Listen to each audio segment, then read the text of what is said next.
como expositor a Observatorio Ciudadano, que nos viene a hablar de los pueblos indígenas y qué es lo que debería incluir nuestra nueva Carta Magna en relación a ellos.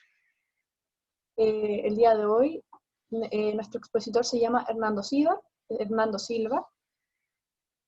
co-presidente de Observatorio Ciudadano. Hernando.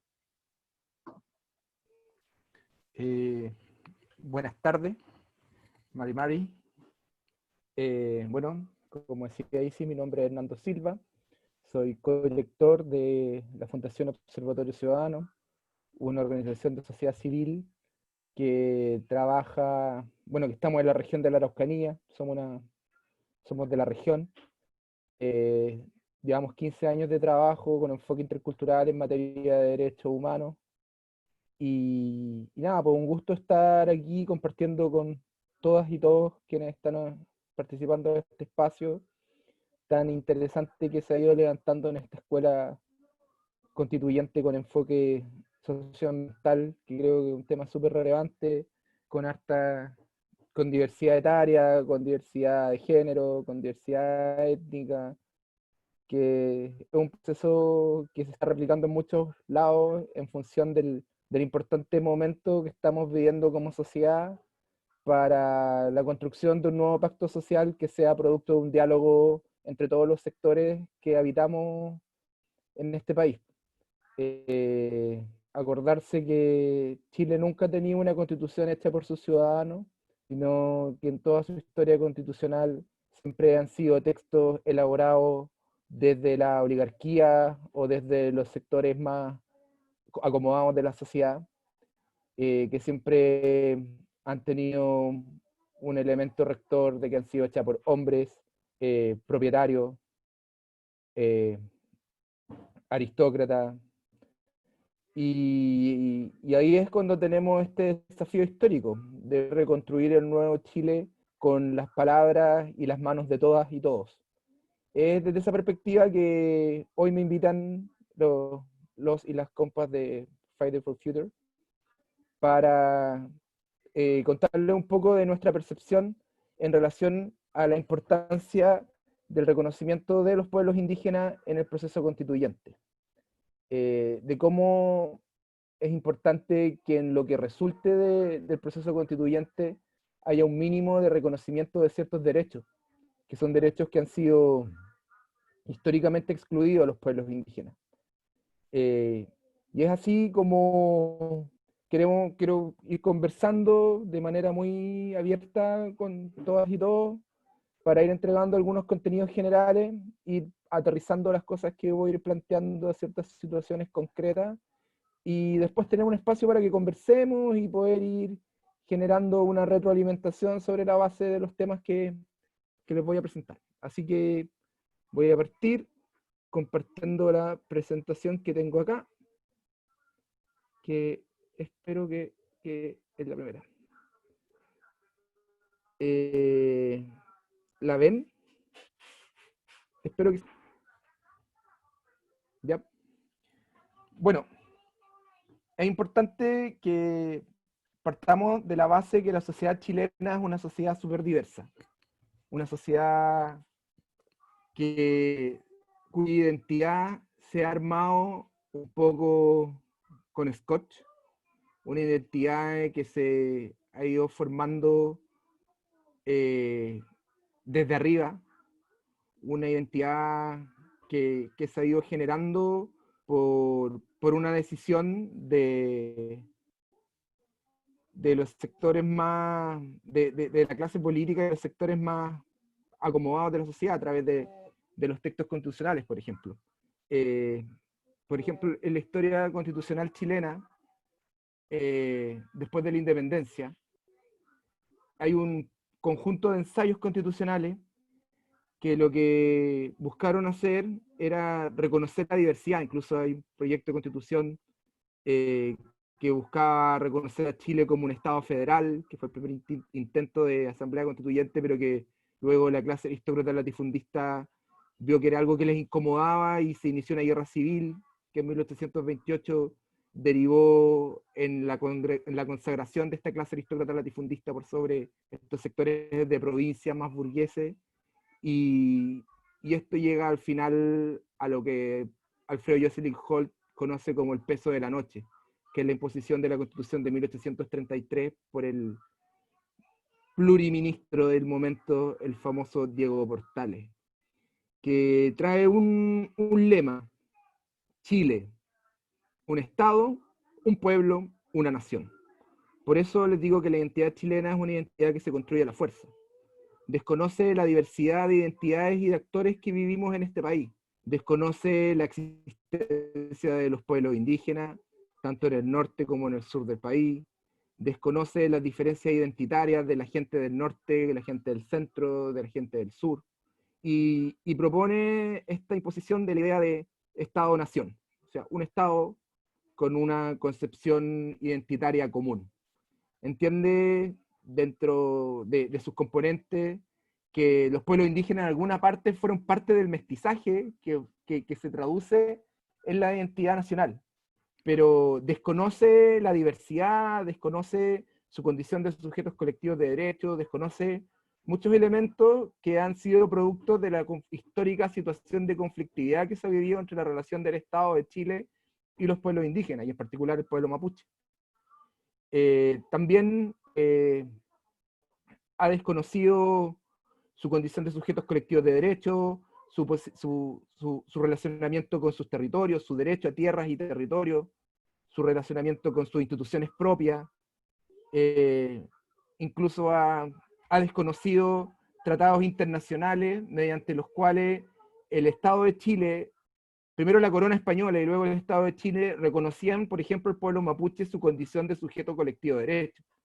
El más connotado de ello es el famoso Parlamento de Trapigüe, que fue firmado durante el gobierno del presidente Ramón Freire, en el cual se reconocía que la jurisdicción del Estado de Chile era hasta la ribera norte del Biobío, y reconocía un espacio autónomo desde la ribera sur del Biobío hacia el sur, o sea, todo lo que hoy día conocemos como parte de la región del Biobío, la Araucanía. Y recién Chile volvía al sur del río Tolten, entonces había una integridad territorial que era reconocida por el Estado de Chile, pero que luego, cuando se consagra esta clase aristócrata latifundista y consagra esta imagen de un Estado, un pueblo, una nación, hace un desconocimiento absoluto de este estatus jurídico del pueblo mapuche en particular como sujeto colectivo de derechos. Y si bien lo desconoce por un tiempo, lo deja por un tiempo, por decirlo de alguna forma, stand-by, en la segunda mitad del siglo XIX, producto de elementos relacionados con el auge económico, con la necesidad de explotación económica en América del Norte, está en pleno auge la fiebre del oro. Todo este territorio fue visto como una posibilidad de un espacio de expansión para la economía agrícola ganadera, particularmente granera, para poder exportar grano a otros países, como por ejemplo Estados Unidos y California, que están en ese proceso de crecimiento económico, para poder abastecer de alimento a todo ello. Entonces ahí cuando empieza todo este proceso de expansión de la frontera de Chile, desde el año 1860 en adelante, a través de esta campaña de fortificaciones en río, primero atravesaron el Biobío, luego el río Mayeco, y así fueron avanzando, fortificando, haciendo ciudades, haciendo fuertes de línea de frontera, reduciendo las tierras indígenas, desconociendo la propiedad fundada en el uso tradicional, o sea, que todo esto era propiedad del pueblo mapuche.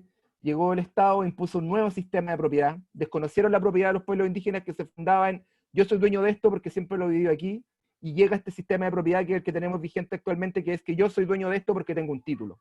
Entonces el Estado empieza a ocupar estas tierras, las declara baldías, significa vacía, reduce al pueblo mapuche a algunos sectores y le entrega un título comunitario que se llama título de merced, que para que vean más o menos la estimación que hacen los historiadores mapuche Pablo Marimán, Sergio Cañuqueo y José, se me olvida el nombre del país, José Millalén, en su libro Escucha Huinca, el territorio mapuche fue reducido de 5 millones de hectáreas de uso ancestral a 500.000 hectáreas tituladas a través de los títulos de merced. O sea, un pueblo fue reducido al 10% de su territorio. y se incorpora de manera forzosa un sistema de propiedad distinto al que ellos han tenido históricamente. Luego del proceso de invasión militar, de ocupación militar, de constitución de propiedad sobre el territorio mapuche, de incorporación forzada al territorio mapuche al Estado de Chile, viene como elementos correlativos el desconocimiento de las formas políticas propias de organización. Se desconoce la autoridad de los loncos, de los caciques, de los ayarrehue. Se va desarmando todo esto y se impone la forma de organización del Estado de Chile. Se genera un empobrecimiento forzado, producto de que la gran mayoría de las cabezas bovinas que existían fueron entregadas a los colonos, un empobrecimiento forzado producto de esta reducción territorial. Imagínense pasar de tener 5 millones de hectáreas de campo a tener 500.000, es una reducción gigante. Pasas de tener de una lógica del fundo, del campo grande, a una lógica de huerta. Entonces se generó un empobrecimiento sumado a la guerra, al genocidio. Y esta situación se consagra la imposición del Estado-nación, un Estado, un pueblo, una nación, por sobre el caso del pueblo mapuche, en el caso de los pueblos del norte también, a través de procesos un poco menos violentos, pero bastante similares. Y esta situación se fue naturalizando a lo largo de la historia de nuestro país. La historia de nuestro país fue naturalizando el desconocimiento, la discriminación. Si pensamos, bueno, este proceso dura más o menos entre 1861 y 1891. Si uno revisa los anales del Mercurio o los discursos de los parlamentarios de la época, uno puede ver que el discurso preponderante era el de civilización versus barbarie, entendiendo que aquí había barbarie, había retraso, y lo importante era traer la civilización, desconociendo la riqueza cultural de los territorios donde habitan los pueblos indígenas, donde ancestralmente han habitado los pueblos indígenas. Desde esa perspectiva, todos los textos constitucionales del Estado de Chile hasta el día de hoy han conocido la existencia de los pueblos indígenas, tanto la Constitución del 33, como sus pseudo-modificaciones del 61, después la Constitución de 1925, y para qué hablar de la Constitución del 80, que es la que actualmente tenemos vigente. Entonces, por eso es importante decir que esta es una oportunidad histórica, para que podamos reconocer Chile como realmente es, como un Estado en el cual habitamos distintos pueblos, que convivimos de manera pacífica, que buscamos reconocernos unos a otros y reconocernos como sujetos colectivos de derechos, a través de lo cual podamos ir estableciendo diálogos interculturales soberanos y que vayamos definiendo cómo avanzar en el desarrollo de nuestro país, en el desarrollo de nuestros territorios, en el desarrollo de nuestros espacios locales, en el desarrollo de nuestras comunidades. Un modelo que se construye de abajo para arriba y no de arriba para abajo, como opera actualmente bajo el marco de la Constitución del 80, que está estructurada dentro del marco neoliberal que impone el orden público económico que está dado en la Constitución, que lo que hace es poner a la generación de utilidades y la propiedad privada como máximos valores del Estado. Tenemos que reconstruir el Estado a una figura que reconozca diversidad y que haga que se reconozca la cantidad de actores que vivimos en este territorio. Entonces, ya habiendo enunciado estos temas principales, quiero que vayamos haciendo una revisión rápida de algunos contenidos que creo relevante tener a la vista para entender cómo inciden en lo que viene del proceso constituyente. Porque sin lugar a dudas, volviendo a lo mismo que les explicaba antes, este es un momento histórico y que tenemos que generar y tirar todos los bueyes por el mismo lado para ir abriendo una senda más diversa, más justa para todos que vivimos este país. A ver, ¿qué pasa aquí? Denme un segundo. Bueno, creo que tenemos, en el contexto constituyente tenemos que identificar dos cosas. Lo primero es antes del proceso, o sea, antes del inicio de la convención constitucional, que tenemos que ver cómo llegamos a la convención constitucional. Y desde esa perspectiva tenemos que ver cómo los pueblos indígenas van a participar en la creación de esta constitución. Y lo segundo es que tenemos que ver cómo en el proceso, en el debate constituyente, se van a ir incorporando contenidos relativos al reconocimiento de los derechos de los pueblos indígenas y sus derechos colectivos. O sea, cómo ¿Cuáles son los temas que creemos importantes que tengan que ser tratados en una nueva constitución para poder hacer frente y resolver esta situación histórica de exclusión que han vivido los pueblos indígenas en lo material, en la discriminación que está inmersa en el actuar cotidiano de la ciudadanía, y de los chilenos, donde tenemos ejemplos aberrantes como lo que ocurrió al principio del mes de agosto en Curacautín, en Traillén, en Victoria, pero que también tiene un componente normativo. Me gustaría detenerme un minuto para dar cuenta de que este desconocimiento de los derechos de los pueblos indígenas también genera una conflictividad actualmente.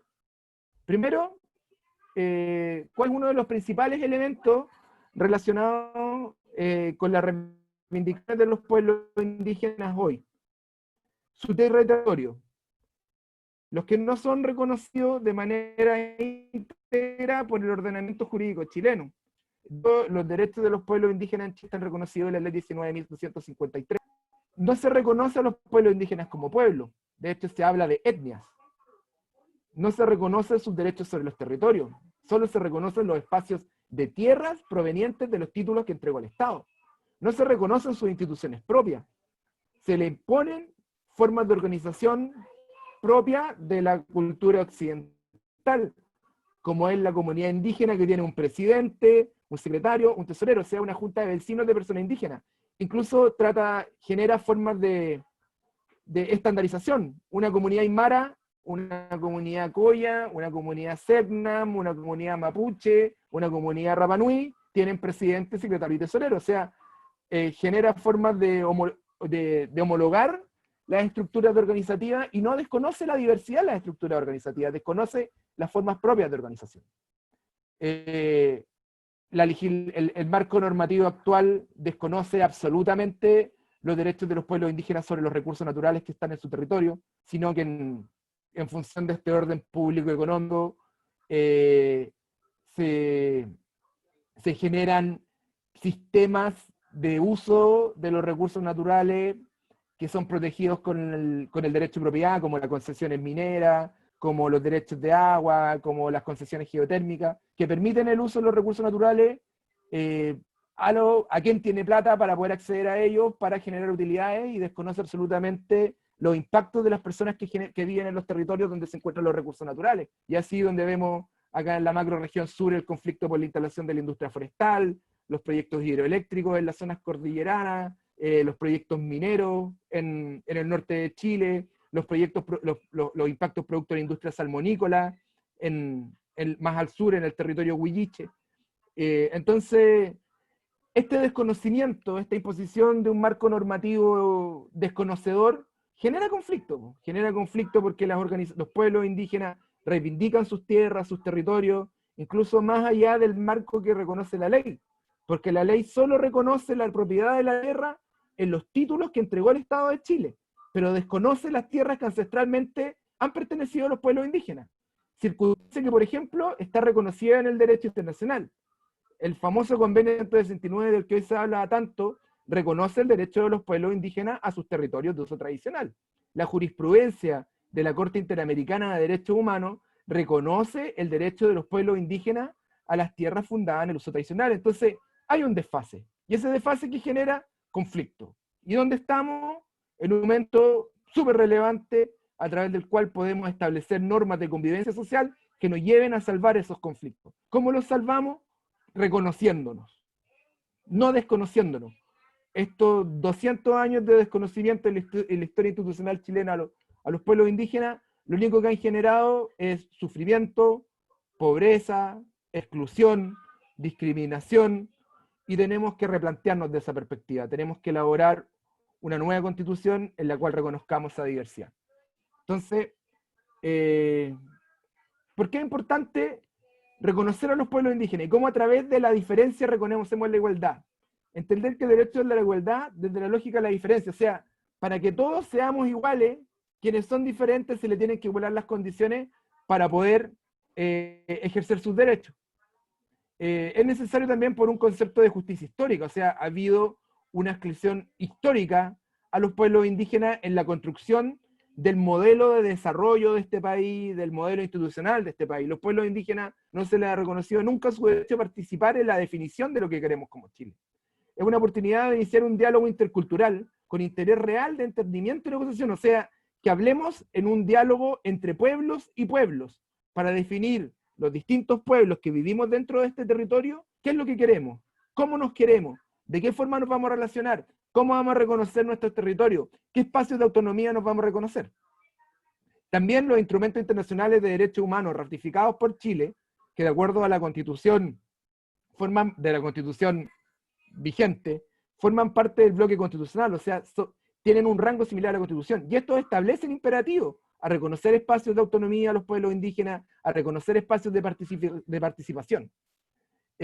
También es importante entender que el enfoque de la Constitución actual es individual, es individualista, incluso el máximo elemento aglutinador que habla son los famosos grupos intermedios. Aquí tenemos que entender que hay que cambiar a una lógica más colectiva, de derechos que se ejercen de forma colectiva. Los pueblos indígenas tienen derechos que se ejercen de forma colectiva, y desgraciadamente el marco institucional chileno no lo reconoce. De hecho, una de las primeras muestras en la legislación chilena para reconocer derechos que se ejercen de manera colectiva es una ley que se hizo, que entró en vigencia en el año 2009, que es la ley 20.249, que se llama la ley que crea los espacios costeros marítimos de pueblos originarios, que es una ley que reconoce a los pueblos que hacen uso del borde costero su derecho al uso preferencial del borde costero. Es la primera vez que existe una ley que reconoce de manera explícita derechos que se ejercen de manera colectiva, o sea, como conglomerados indígenas que tienen un uso tradicional colectivo sobre un espacio, se les reconoce. Tenemos que avanzar a más espacios en los que se reconozca esto. Si bien el convenio 169 viene a imponer un nuevo marco que se traduce en un reconocimiento de derechos con un enfoque colectivo, la institucionalidad legislativa chilena ha estado súper al debe en eso. No ha podido ampliar la incorporación de estos estándares en el ordenamiento chileno. Aparte de los pueblos indígenas, bueno, los pueblos indígenas siempre han sido un aporte a la diversidad, al entendimiento en democracia. De hecho, no sé, quizás es un dato que no muchos conozcan, pero cuando se estaba gestando el plebiscito del 88, el famoso plebiscito del sí y el no, el líder de ese momento de las fuerzas del no, que era el aún no presidente Patricio Aylwin, viajó al territorio mapuche y estableció un parlamento con diversas organizaciones mapuche, en un acuerdo que es conocido como el Acuerdo Nueva Imperial, a través del cual en ese momento el representante de la oposición asumió el compromiso con el pueblo mapuche de generar, cuando llegara la democracia, el Estado de Chile iba a asumir ciertos compromisos que permitirían el ejercicio de los derechos de los pueblos indígenas. Por ejemplo, la ratificación del convenio 169, que claro, el Estado lo cumplió 20 años después.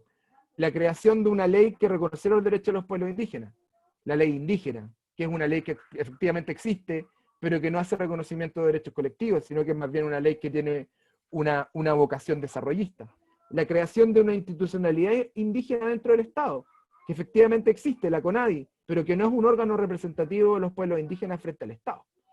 Entonces, bueno, y el último elemento, que es el que más incumplido ha estado, es el reconocimiento constitucional de los pueblos indígenas. Entonces, los pueblos indígenas han sido un aporte al debate democrático en la época moderna del Estado de Chile. Estamos hablando de los años 80 en adelante. De hecho, los pueblos indígenas pelearon contra la dictadura, los mapuches pelearon contra la dictadura por la subdivisión de sus tierras.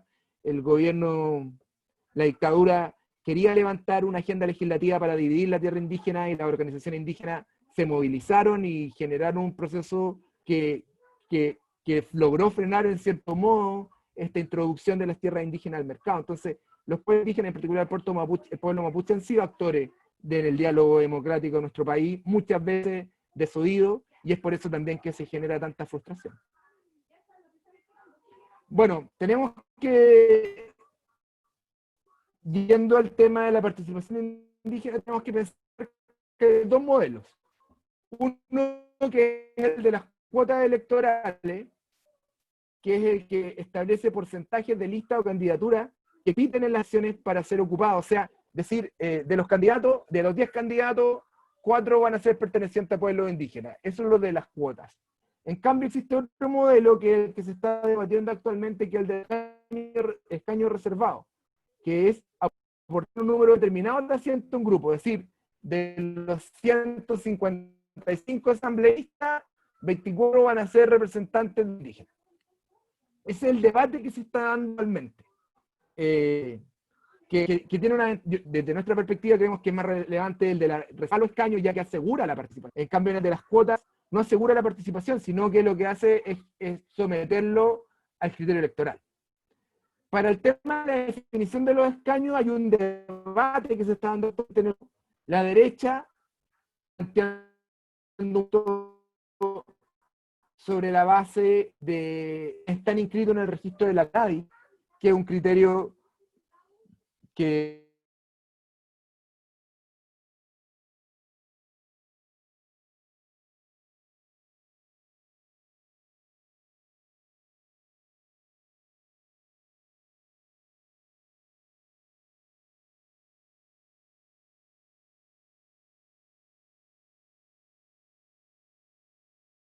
alguien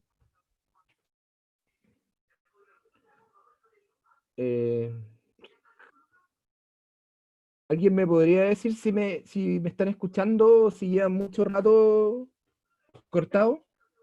Porfa. No sé si alguno de los moderadores me puede echar una manito. Sí, se escucha bien. Tranqui, tranqui. Y no fue mucho Ya, tiempo. oye, Fue pero ¿hace cuánto rato me caí? un pequeño corte Ya, nomás. más o menos, Nico, por el tema de los escaños reservados, ahí que... Sí. Sí, se cortó muy Ya, poquito, así que bacán, gracias. dale nomás. Sigo entonces. Dale.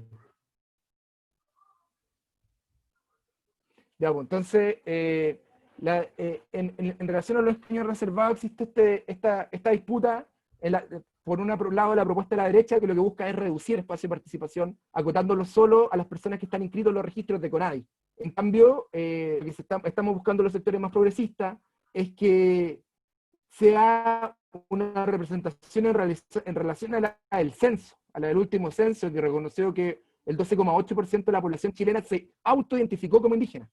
La diferencia es esa, que CONADI tiene requisitos objetivos para decir que no es indígena, de acuerdo a los elementos establecidos en la ley indígena, que tenga notoria condición indígena, que provenga de un tronco común, que hayan tenido tierra en común, bla, bla, bla, bla. En cambio, el criterio que se utilizó en el autoidentificación, ¿usted es indígena? Sí, ¿por qué? Porque me siento indígena.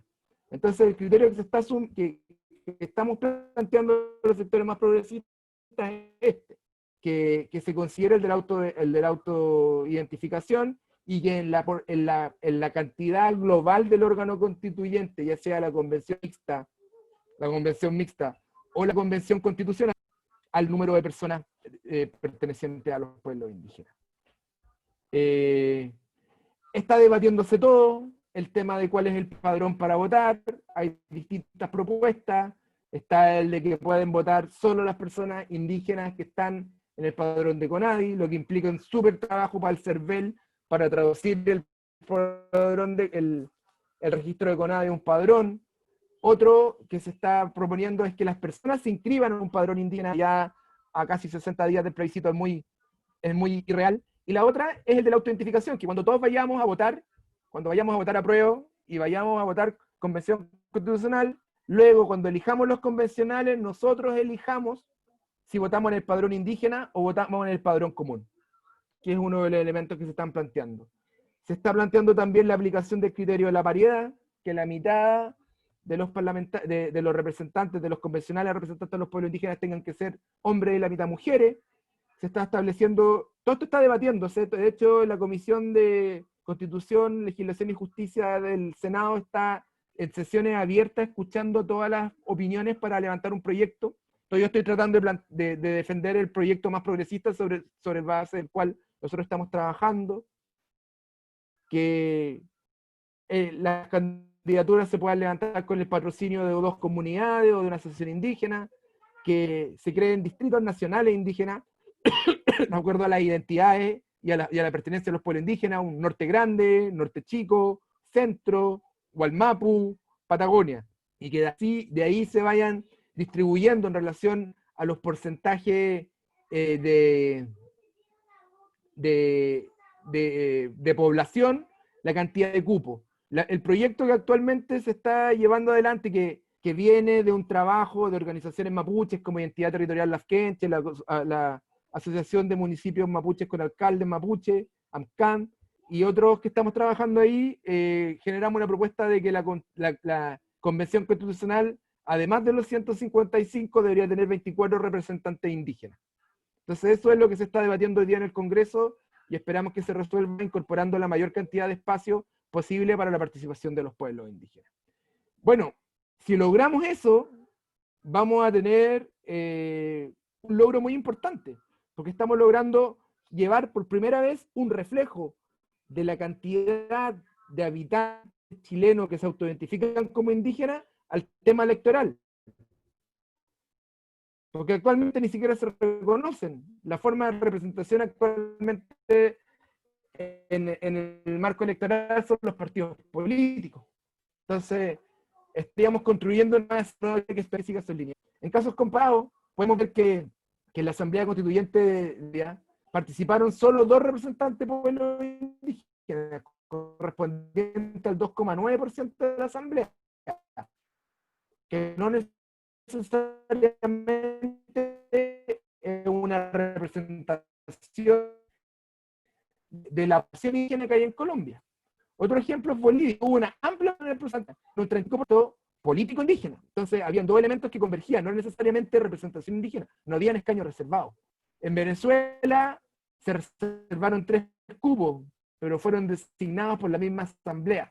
Entonces, si logramos avanzar hacia el proyecto que estamos queriendo materializar, sería uno de los proyectos más democráticos y más representativos del mundo, y que permitirían una participación más justa y más representativa de los pueblos indígenas en el debate constituyente.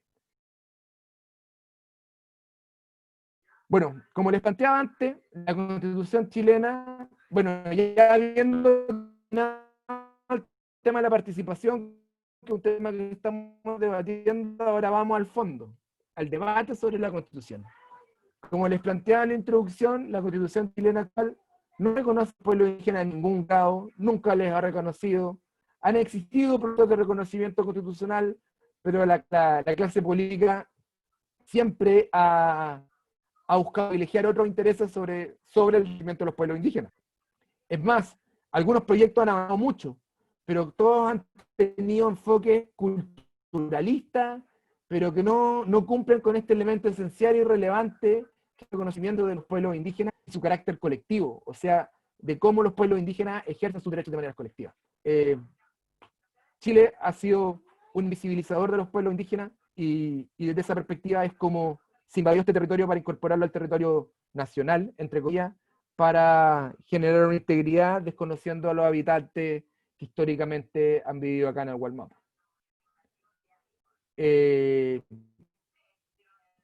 Quiero plantearles 3 casos de cómo se ha resuelto en procesos constituyentes cercanos el tema de los pueblos indígenas.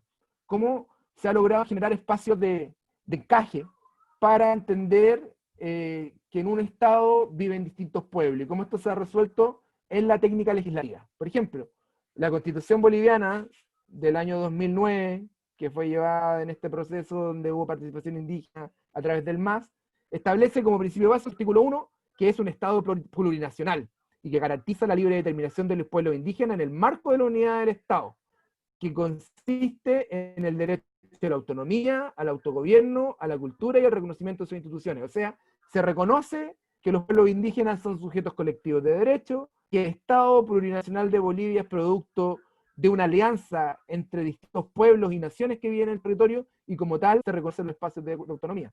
Se reconoce un amplio catálogo de derechos: derecho al territorio, derecho a la definición de prioridades en materia de desarrollo, se reconoce el pluralismo jurídico, o sea, esto es la existencia de distintos sistemas jurídicos dentro de un Estado, se asegura el reconocimiento de la autonomía indígena, aunque sea que dentro de sus territorios todo funcione sobre la base de sus instituciones propias, se determina un sistema de jurisdicción indígena, o sea, que en ciertas materias la resolución de conflictos entre personas indígenas sea aplicada por la justicia indígena. Ese es un modelo que existe en muchas partes más de Sudamérica. Existe en Colombia, existe en Perú. O sea, hay un reconocimiento de la justicia propia. Establece la elección de representantes políticos a través de formas propias de representación y elección. O sea, que no necesariamente opere el sistema electoral nacional o plurinacional, sino que en ciertos territorios autónomos existen otras formas de elección de sus representantes.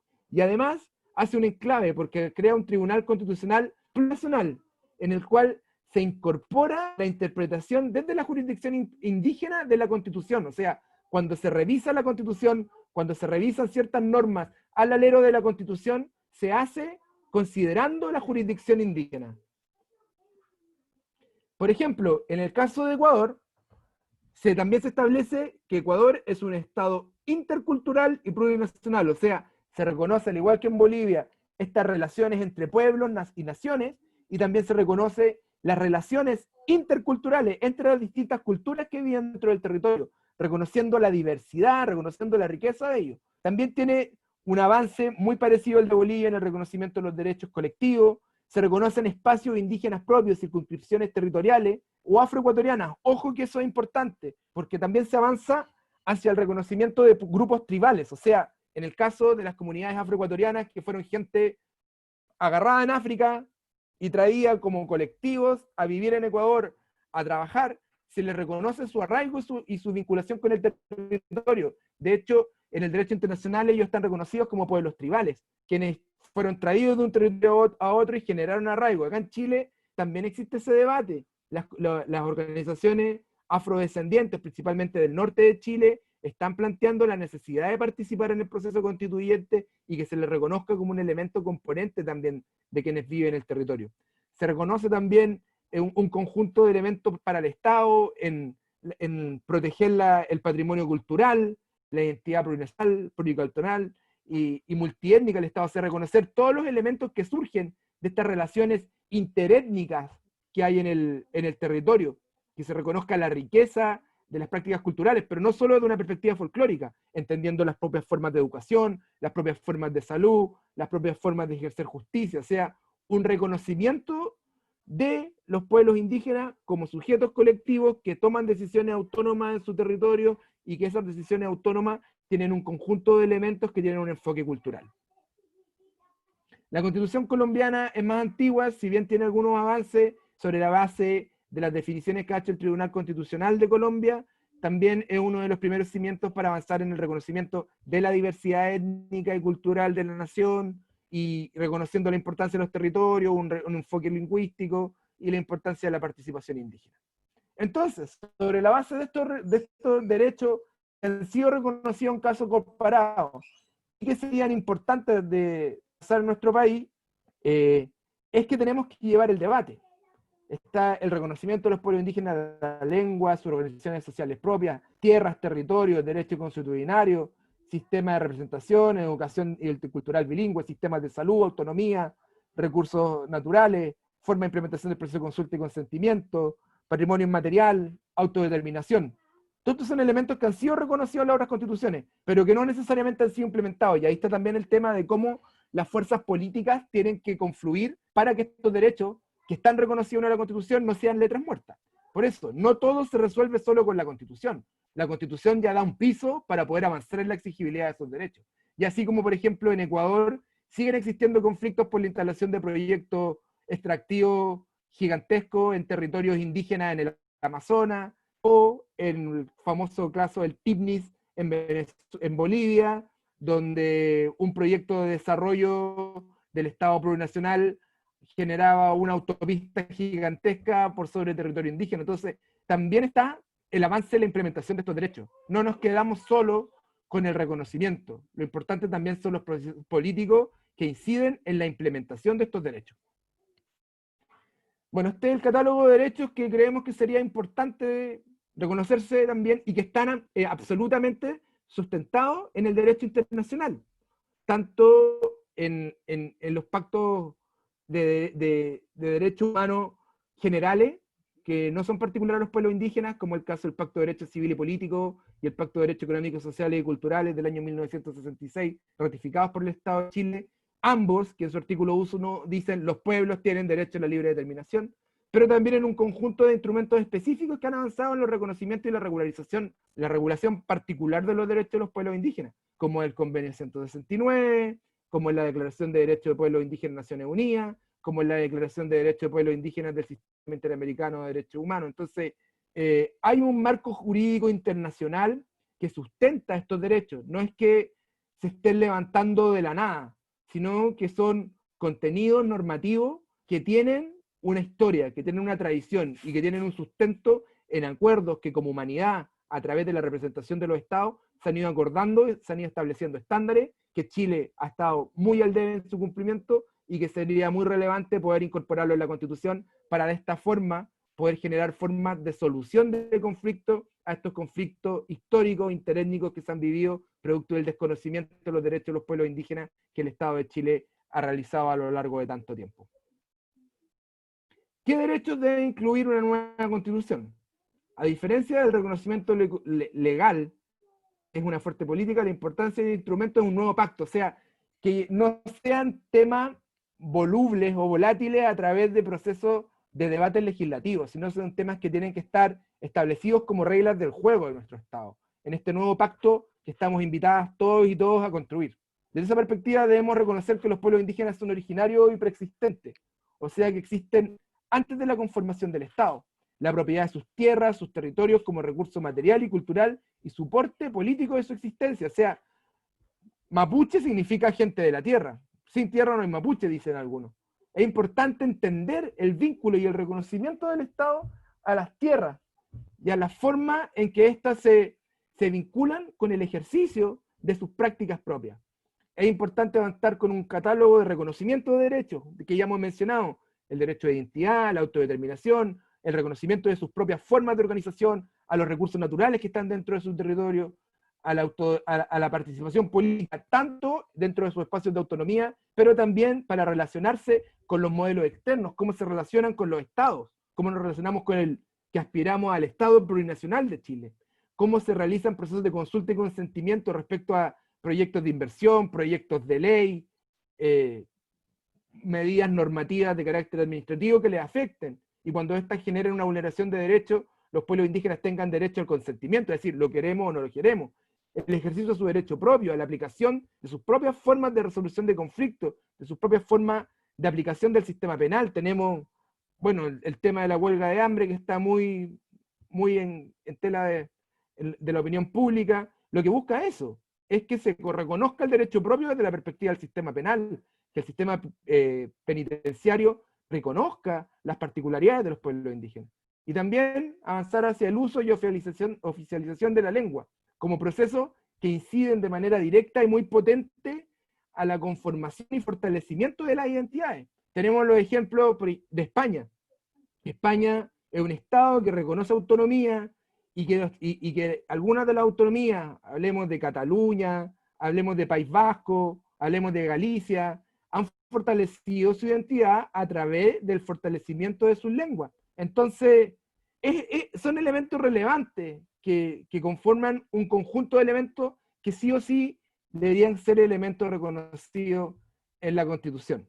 Un elemento clave es la plurinacionalidad, que es esta forma en la cual se encajan las distintas naciones que vivimos dentro de un Estado. Pero es importante entender que lo que hace esto es reconocer que nos encajamos distintas naciones dentro de un Estado y que cada una tiene espacios de autonomía en los temas que le aplican a cada una. O sea, que el pueblo mapuche tenga derecho a definir cuál es el modelo de desarrollo que quiere en su territorio. Que no existe una imposición desde el mercado de que tenemos que estar inmersos dentro de un modelo forestal. Lo mismo, por ejemplo, para el pueblo Licanantay, en el norte de Chile, que si ellos no están de acuerdo con la explotación del litio, sea una decisión soberana que ellos tengan sobre su territorio. Entonces, ¿cómo encajamos estas relaciones? ¿Cómo vamos encajando esta forma de incorporación entre los actores que vivimos en este territorio? Bueno, eso es principalmente muy resumido, lo que les quería presentar. Y nada, pues, estamos abiertos a iniciar un diálogo sobre los temas que que les parezcan. No sé, Nico, cómo lo hacemos con las preguntas, o abrir el micrófono, no sé, o Easy.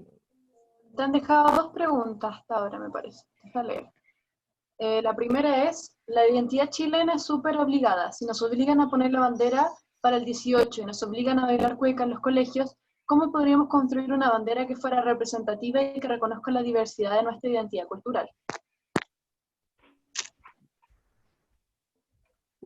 Esa es una pregunta bien profunda, porque creo que el proceso constituyente nos hable un espacio para eso, para que construyamos de abajo para arriba, o sea, vayamos viendo qué Chile es el que queremos.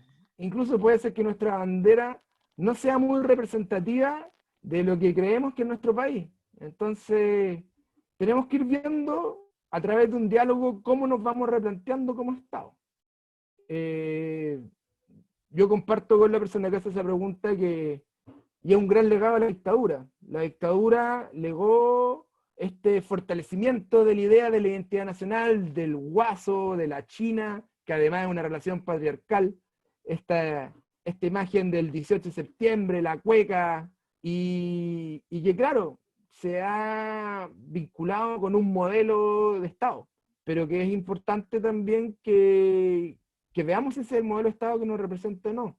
Y para eso, creo, lo personal, que el proceso constituyente es una oportunidad muy importante para empezar a plantearnos esos temas, que quizás no lo vamos a debatir en la Constitución, pero la Constitución debería generar espacios para que debatamos esos temas. Y ya que estamos empezando a tener debates explícitos sobre esto, el debate legislativo que venga con la nueva Constitución, a través del órgano legislativo que establezcamos, que por ejemplo podría ser una Asamblea Nacional Legislativa unicameral en vez de 2 cámaras, vaya generando esos debates. Entonces es importante ir viendo cómo avanzamos para allá y cómo vamos generando fuerzas políticas que cuestionen estos paradigmas que se han aplicado históricamente. Hoy día, si es muy difícil que alguien cuestione el emblema patrio, casi que te tratan de despatriado, no sé, en fin, muchos conceptos que utilizan, pero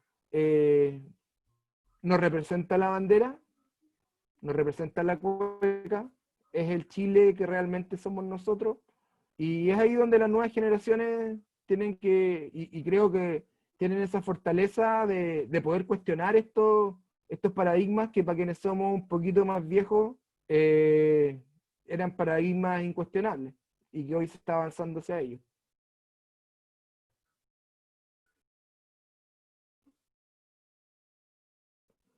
Creo que hay una pregunta aquí también de Nati que dice... Todo, creo que no lo comentamos, es el hecho de qué es lo que hace Observatorio Ciudadano, cuál es su trabajo con los pueblos indígenas. Bueno, Importante. nosotros somos un equipo profesional diverso en lo profesional, o sea, en la formación. Yo soy abogado, pero hay gente de distintas formaciones, interétnico, hay personas mapuche, hay personas aymara, en fin, de distintos lugares, y que trabajamos en distintas áreas, pues trabajamos en acompañamiento legal a comunidades, principalmente en materia relativa a los impactos que le generan los proyectos de inversión. Trabajamos en la documentación, en la elaboración de informes para en la formación, o sea, en la elaboración de informes que dan cuenta de la situación de los derechos de los pueblos indígenas en el Estado de Chile, que muchas veces lo hacemos llegar a Naciones Unidas o al sistema interamericano para contrastar la información que entrega el Estado de Chile. Trabajamos mucho, más de lo que me gustaría, escribiendo cosas, escribiendo sobre los debates, sobre lo que les estamos planteando. Trabajamos en incidencia legislativa en relación a ciertas materias vinculadas con derechos humanos y en particular con pueblos indígenas. Y trabajamos también construyendo alianzas con otros actores para avanzar en una sociedad más justa. Aquí pregunta Natalie Matus si tenemos gente que vaya como constituyente desde el observatorio. La verdad es que somos súper pocos. cumplimos un enfoque mucho más técnico, y no tenemos nadie que vaya como que esté en que yo sepa, salvo que alguna compañera o compañero tenga tomado la decisión, pero hasta ahora no lo sé, de ir al proceso constituyente. Ahora, creo que, por lo menos en materia indígena, lo más relevante es que la representación de los pueblos indígenas, entendiendo así como los pueblos indígenas que en nuestro país puedan llevar su opinión de manera directa al debate constituyente y participar ahí exigiendo sus estándares de acuerdo a lo que está reconocido en el derecho internacional. Nosotros trabajamos con muchas organizaciones, tenemos de hecho considerado en el momento de la constituyente generar muchas asesorías técnicas en el tema de la transferencia de estándares internacionales para el debate, pero hasta el momento no hemos planteado ese importante desafío. No sé, Isis, cómo lo hacemos. Hay un par de preguntas, yo creo que ordénalas tú y yo las voy respondiendo. Yo te las voy diciendo para que lo tengamos ordenado. Dice, ¿se podrá hacer algo parecido a la relación que tienen los maorís con el Estado acá en nuestro país? ¿Qué diferencias hay en que nunca pudimos llegar a tener una relación como la que tiene Nueva Zelanda con sus pueblos indígenas? Ya, pues, eso es una buena pregunta y tiene que ver con la forma de relación del Estado con los pueblos indígenas. En el caso de Nueva Zelanda, el pueblo maorí estableció un acuerdo de nación a nación con la corona británica, que se llama el Pacto de Waitangi, en el cual se reconoció que el territorio era de los maorí y que quedaban bajo el protectorado de la corona británica. Y ese modelo de relacionamiento es un modelo que se ha ido manteniendo a lo largo de la historia y que se ha traducido en el conocimiento de espacios de autonomía, que es muy distinto a lo de Chile, porque en el caso de Chile incluso hubo tratados internacionales así, pero que fueron desconocidos por el Estado, y que luego se incorporó forzosamente el territorio al Estado, se impuso un conjunto de normas y de instituciones jurídicas por sobre los pueblos que vivían en nuestro territorio. Entonces, son modelos muy distintos. Creo que el resultado debería ser más similar, o sea que después de este proceso constituyente podamos, a través de la construcción de un Estado plurinacional, del cual los pueblos indígenas y el pueblo chileno y los demás que viven en este territorio nos relacionemos de igual a igual, avanzar hacia un reconocimiento pleno que permita un ejercicio pleno de derechos. Pero por el momento estamos en una relación vertical. Está el Estado, el pueblo chileno y abajo los pueblos indígenas. Lo que necesitamos es generar condiciones de igualdad para, desde esa perspectiva, permitir un ejercicio de derechos más pleno. Y ahí poder relacionarnos de nación a nación, como lo establecieron en su comienzo los maorís con la corona británica. No sé si hay más preguntas. Sí, hay más. Una pregunta, después vamos a hacer el micrófono abierto y que las personas activen sus cámaras para crear una conversación. La otra pregunta es, el lunes estuvieron unas chicas de Rapa Nui y decían que no había comunicación entre los distintos pueblos originarios. ¿Cómo se podría hacer algún sistema integrador, una red entre esas comunidades? Yo creo que ese es un tema bien complejo. En otros países, por ejemplo en Colombia, existe la ONIC, la Organización Nacional de Identidades, la Organización Nacional Indígena de Colombia, en la cual confluyen todos esos espacios en un diálogo para plantearse frente al Estado. En Chile eso no existe. De hecho, lo más parecido, pero mal parecido, el Consejo Nacional de la CONADI, que es un órgano de representación elegido, que lo que hace es bien debatir sobre la forma en que se implementan las políticas públicas de CONADI. Ese es un elemento que los pueblos indígenas tienen que resolver desde la perspectiva del ejercicio de su derecho a la libre determinación. Y son alianzas políticas que van a tener que ir estableciendo durante el funcionamiento del proceso constituyente para poder avanzar a un reconocimiento que permita el ejercicio pleno de los derechos de los pueblos indígenas dentro del Estado de Chile. CR7, CR con mayúscula, @7-11 Spider-Man. Alguien ahí está dando su correo. Y si acabamos puede de responder una pregunta que se me cae. los audios y los videos de todos los participantes. Tenemos ¿Aló? Mira, preguntas. no, dale, por favor. ¿Cómo se Creo que no sé si la respondiste, pero dice, ¿cómo se puede recuperar las tierras de los pueblos ancestrales que ya han sido vendidos o entregados a concesión por bienes nacionales como el Salar de Atacama? Uf, pregunta compleja. Bueno, en el caso del norte es bien complejo porque acá en el sur el tema es contra la constitución de la propiedad privada. O sea, lo que buscamos es revertir la constitución de la propiedad privada para transferir las propiedades de manera comunitaria a los pueblos, al pueblo mapuche y a sus comunidades. En el norte el tema es la transferencia, y en ese caso como el del Salar de Atacama, de reservas nacionales. Bueno, en el caso del Consejo Pueblo Atacameño y los pueblos Nicanantay, se han establecido restituciones de uso o modos de comanejo o de cogestión de los parques nacionales, pero no se ha avanzado hacia una restitución material de las tierras siguen perteneciendo al fisco, y no hay un marco legal que lo permite, o sea, hay un marco legal que permite las transferencias de inmuebles fiscales a los pueblos indígenas, pero es súper complejo.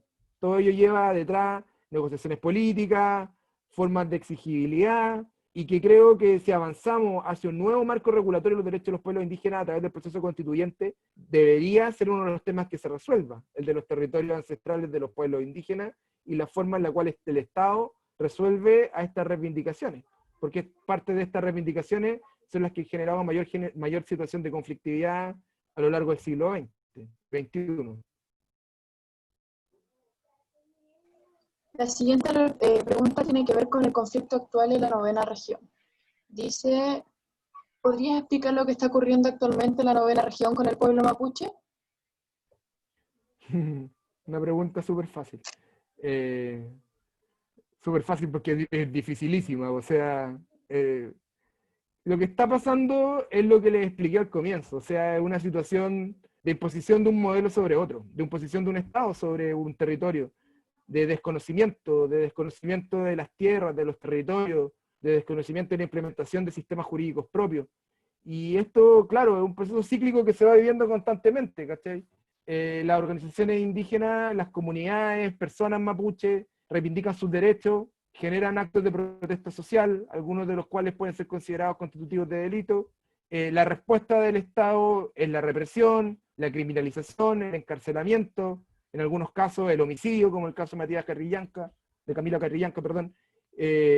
Y esa situación de conflictividad se ha ido repitiendo a lo largo de la historia. Hace poco vimos que presos políticos mapuches condenados y imputados por causas vinculadas a actos de reivindicación estaban exigiendo el reconocimiento de sus derechos desde la perspectiva penitenciaria, que están amparados en el derecho internacional. El Estado le ha costado mucho poder implementarlo, en el caso del Machi Celestino, recién después de 107 días, en el caso de los demás presos, no lograron llegar a acuerdo, lo que se tradujo en que hoy los peñis de Angol bajaron la huelga para no morirse, en definitiva. Entonces, esta situación no es una situación puntual, es una situación que viene que ver con el flujo de corrientes históricas que viene en este territorio, que han generado una situación de reivindicación por quienes han sido excluidos, y de desconocimiento, represión y criminalización por quienes excluyen.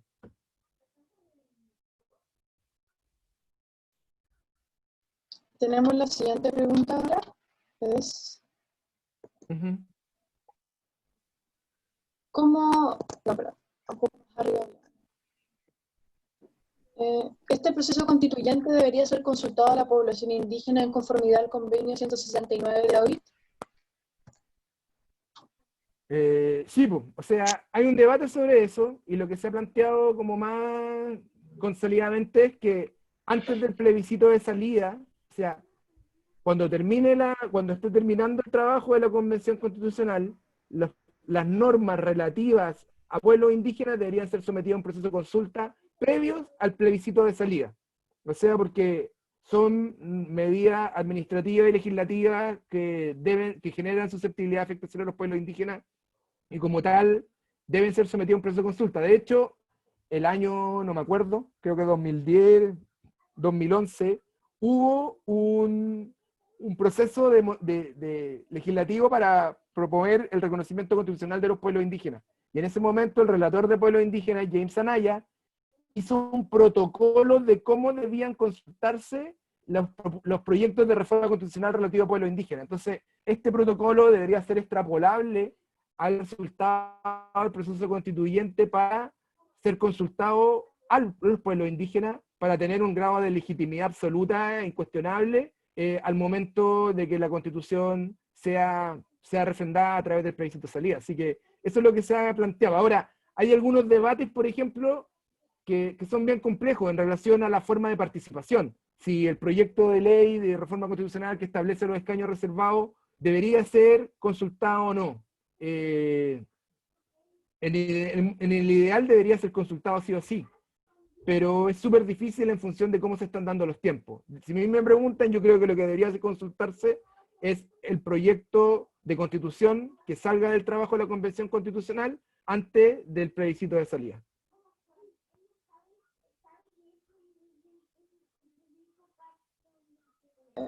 Ahora, tenemos, dice, ¿se podría hacer un llamado a colocar signos representativos de los pueblos originarios junto a la bandera chilena para este 18?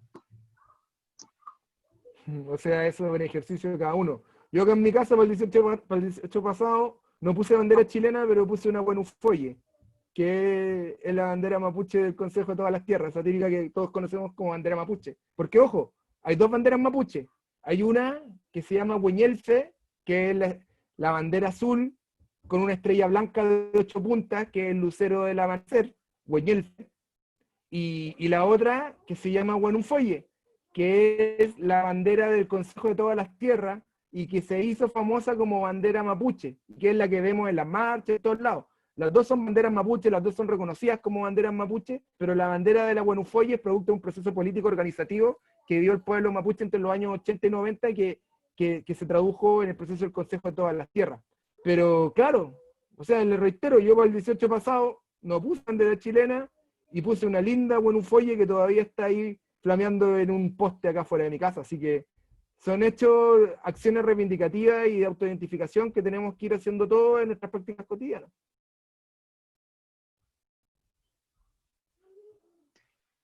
La siguiente pregunta dice, mi compañero, si quiere leerlo. Sí. Preguntan también cómo otras organizaciones se pueden articular con ustedes en Observatorio Ciudadano. Bueno, tenemos una web, ahí están todos nuestros correos, tenemos Facebook, tenemos Twitter, tenemos Instagram, así que súper disponible.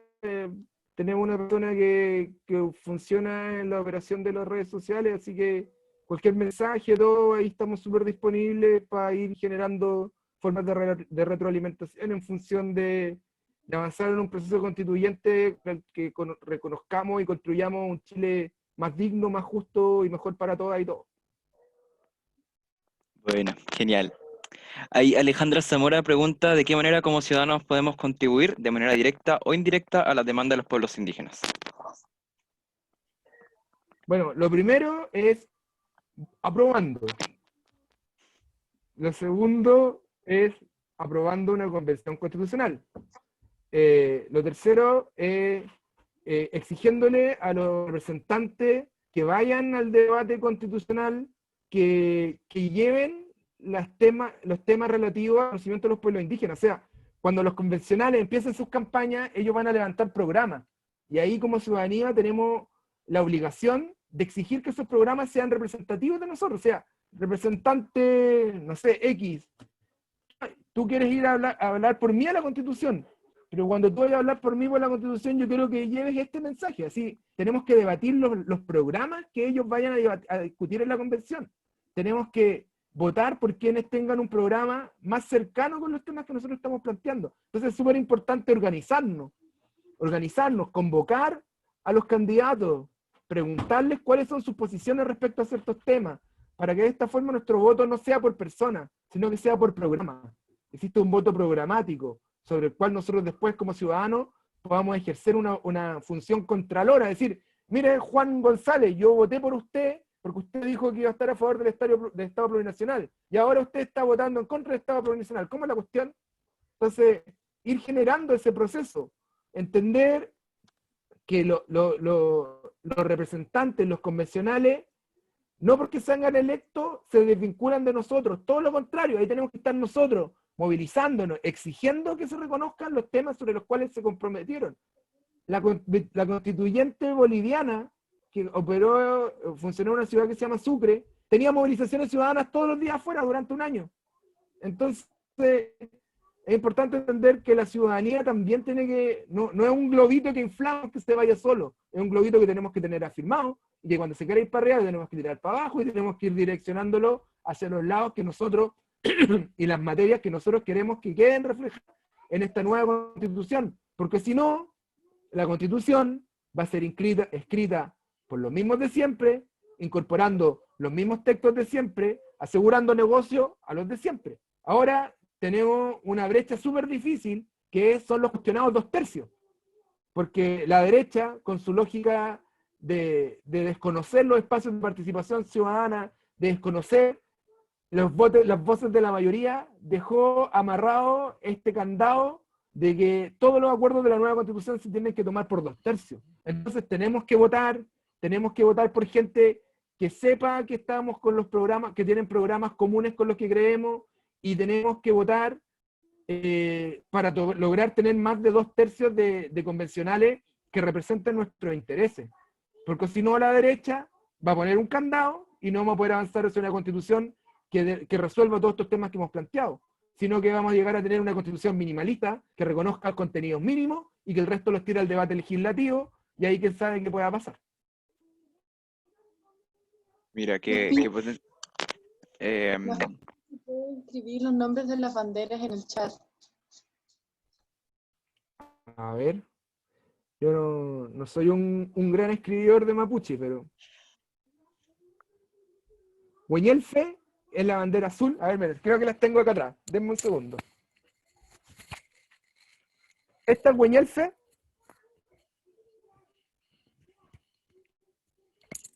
Hueñelfe. Oh, dejé las coas. Y esta es Huenufoye. Hueñelfe y Huenufoye.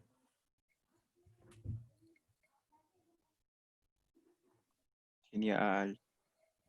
Ay, bien interesante lo que has estado mencionando, Hernán, en todo lo que va a ser el proceso constituyente, el tema de las trampas al 2/3, toda la importancia que tiene que tener la sociedad la sociedad civil en este proceso. Bien interesante. Dice entonces, considerar la naturaleza como un ser de derecho, el tema de considerar a la naturaleza como un bien de derecho, el tema como se menciona la personalidad jurídica de la naturaleza, ¿se podría vincular a lo del Estado plurinacional?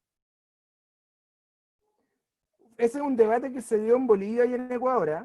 que reconoce a la naturaleza como un sujeto de derecho, que va absolutamente en contra a la lógica mercantilista que tiene la Constitución de 1980.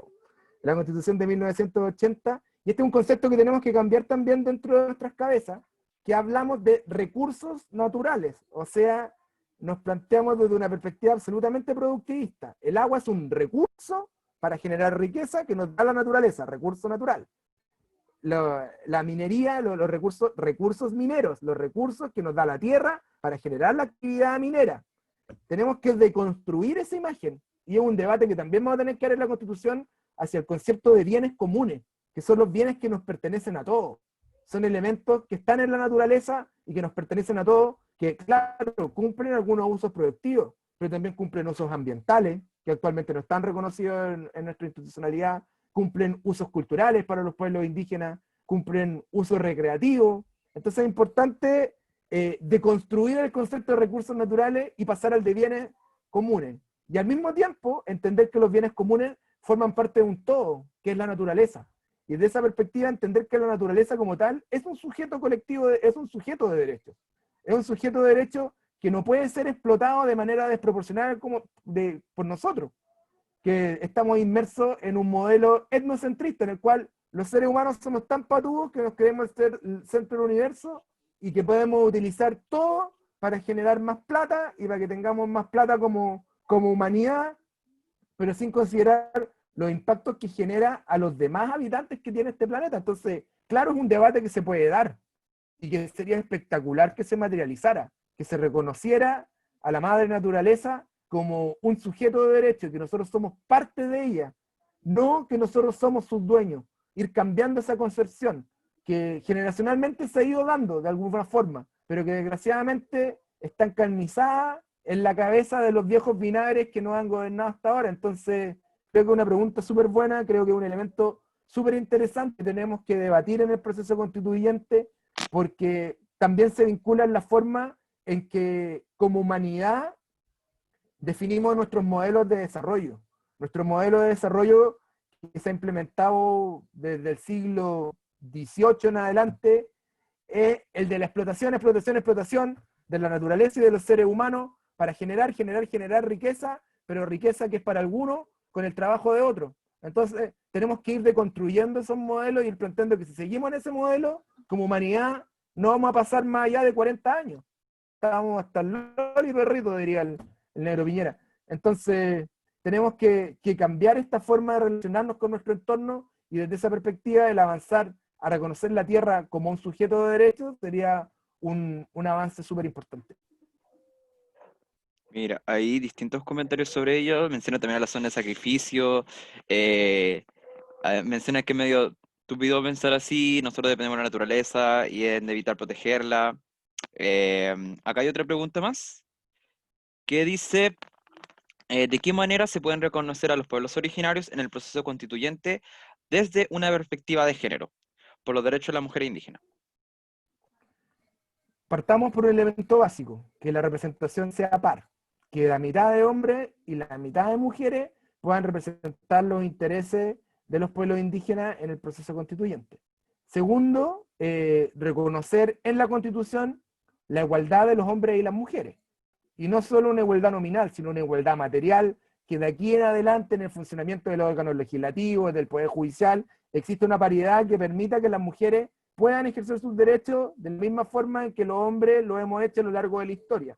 Y desde esa perspectiva, reconocer, en el caso de las mujeres indígenas, sus particularidades. Reconocer, como les decía a un comienzo, reconociendo las diferencias, permitimos que seamos todos más iguales. Entonces, incorporar los elementos particulares de las mujeres indígenas en su territorio y poder ir avanzando hacia ello. Entonces, creo que lo inicial es la participación paritaria y de la forma en que se debatan estos contenidos en el proceso constituyente. Bueno, a ver. Bueno, yo tengo unas preguntas, de hecho. Uno de los mayores problemas es que la educación actual tiene un enfoque, bueno, la educación desde siempre tenía un enfoque antropocentrista y especista. Ante ello, deberíamos plantear un sistema de educación que pensara en ser más egocéntrico y que incluyera pensamientos, lógicas y prácticas indígenas, ya que ellos han logrado vivir en sintonía con la naturaleza. ¿Tu opinión respecto a eso? Absolutamente de acuerdo, Paisi. Y es que te digo. O sea, tenemos que construir el formato en el que estamos formateados, ¿cachai? Tenemos que entender que nosotros somos una pieza más dentro de un gran complejo. No somos los dueños de esto. Y tenemos que ir cambiando el modelo educativo en el cual se nos enseña. O sea, una particularidad como la que le decía que es muy común, los recursos naturales, ¿cachai? O sea, no ocupemos más esos conceptos, entendamos que somos parte de un complejo, pero es una pega grande, porque tenemos toda una mega estructura que ha sido construida históricamente sobre la base de eso, de la explotación de la naturaleza, de la explotación de las personas. Hemos visto cómo desde la revolución industrial en adelante el capitalismo se ha implementado como una forma de desarrollo única en la humanidad. O sea, hay los modelos de desarrollo que no son capitalistas son muy marginales o muy reducidos. Entonces, es momento como, bueno, yendo a lo nacional, a Chile, ir buscando modelos, ir fortaleciendo las economías locales, los modelos autónomos de desarrollo, ir de esa forma lidiando un poco el mal que le estamos haciendo a nuestro planeta. Ir generando modelos que sean más sostenibles y que permitan generación de riqueza, pero no de riqueza desproporcionada. O sea, ¿a ustedes les parece que haya gente que gane miles de millones de dólares para después gastarlo en cualquier estupidez, que no necesariamente son imprescindibles para la existencia como especie? Entonces, creo que da ahí en el clavo, Isis, con tu pregunta, porque parte de esto es educativo. Parte de esto es cómo nosotros vamos cambiando nuestra mentalidad, pero también cómo vamos educando a las generaciones que vienen después de nosotros, cómo les vamos enseñando valores distintos, y cómo a través del proceso constituyente vamos generando espacios que se traduzcan, por ejemplo, en que el sistema educativo sea así. ¿Cómo vamos generando un marco? Chile hoy tiene un marco económico neoliberal que está reconocido en la Constitución a través de este orden público económico, en el artículo 19, número 21, 22, 23, 24. ¿Cachai? Tenemos que deconstruir ese modelo y generar un nuevo modelo que reconozca por ejemplo, hay constituciones que han reconocido el cambio climático, que han reconocido la importancia de hacer frente al cambio climático. Entonces, tenemos que generar cambios a nivel global, tenemos que realizar cambios a nivel país, tenemos que realizar cambios a nivel local, tenemos que realizar cambios a nivel personal y generacional. Entonces, es una diversa escala, porque si no lo hacemos, estamos cagados. Como especie, nos vamos a acabar porque estamos destruyendo nuestra casa. Claro, y también es importante hablar de, si tú conoces, Observatorio Ciudadano conoce de instancias donde los pueblos originarios manifiesten sus formas de pensamiento, por ejemplo, que también ellos tienen soluciones para el cambio climático en sus formas de vivir, de los distintos pueblos que habitan, desde las terrazas de cultivo, el Puucay, que es una forma de agricultura Rapa Nui, la forma más austera de vivir que tienen ellos, de vivir solo con lo imprescindible y lo necesario, ya que al menos yo no conozco organizaciones indígenas que se dediquen a tratar de implementar su educación al resto de la sociedad, sino que es al revés. Nosotros, como sociedad chilena, inculcamos a los niños y jóvenes indígenas a ser más como nosotros y menos como ellos. Pierden su lengua, pierden su costumbre, también como se les ve mal, ellos se alejan de sus raíces. Sí, pues, es un modelo que se ha implementado en Chile a lo largo de todo el siglo XX. Recién en la entrada del siglo XXI, como que empiezan a fortalecerse estos procesos de reetnificación, con el funcionamiento del sistema de educación intercultural bilingüe, pero también en concordancia con los procesos reivindicativos de derechos que han llevado adelante los pueblos indígenas, en particular el pueblo mapuche. O sea, todo el proceso de los 90, de reivindicación de tierra, el Consejo de todas las tierras, la existencia de una bandera, el relevamiento del Mapuzungún, son elementos que han ido fortaleciendo la identidad y que han ido generando un fortalecimiento. Hace 15 años, tú no veías ahí a una cabra de 15 años con su atuendo de Lamien. Hoy en Temuco lo veí. Hoy en Temuco ves chicas de 15, 20 años con su cupán, con su moñolonco, ves chicos con su pacún. Entonces, son procesos de resignificación que se han ido dando. Y creo que hay algunos, saliendo del tema identitario, pero yendo más al tema educativo y de vinculación con la naturaleza y con los sistemas productivos, creo que acá en el sur hay dos modelos, dos experiencias súper interesantes. Una está en Curarrehue, que se llama Feria Walún, que es un colectivo de personas mapuche, de distintos, que también tiene una vinculación con las estructuras tradicionales, participan los loncos, participan los huerquenes, se vincula con las estructuras organizativas, como son las comunidades, estas juntas de vecinos mapuches que les decía, y existe una coordinación para el fortalecimiento de un sistema productivo local, de comercio justo. Hay una Lamien ahí que ha sido la cabeza de todo, que es una cocinera mapuche maravillosa que se llama Anite Pulef, y toda la gente que participa en Feria Walún, que son un ejemplo maravilloso que como sociedad deberíamos seguir, de cómo hacer un trabajo mancomunado para fortalecer los territorios con respeto al medio ambiente y desde la perspectiva de lo justo. Y otro referente súper bacán que existe acá también es uno en Panguipulli que se llama Trafquintúe. Trafquintúe es el espacio del Trafquintu, o sea, donde se hace el intercambio. Eso significa Trafquintúe.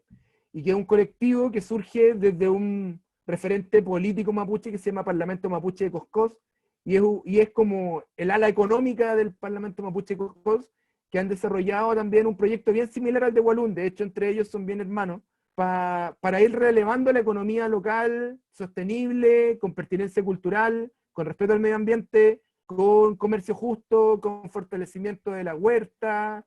Entonces, los invito a buscar más información de ello. Yo les voy a poner los nombres acá, para que de hecho, Feria Walún en los veranos, Feria Walún en los veranos recibe voluntarios. Trafquintúe.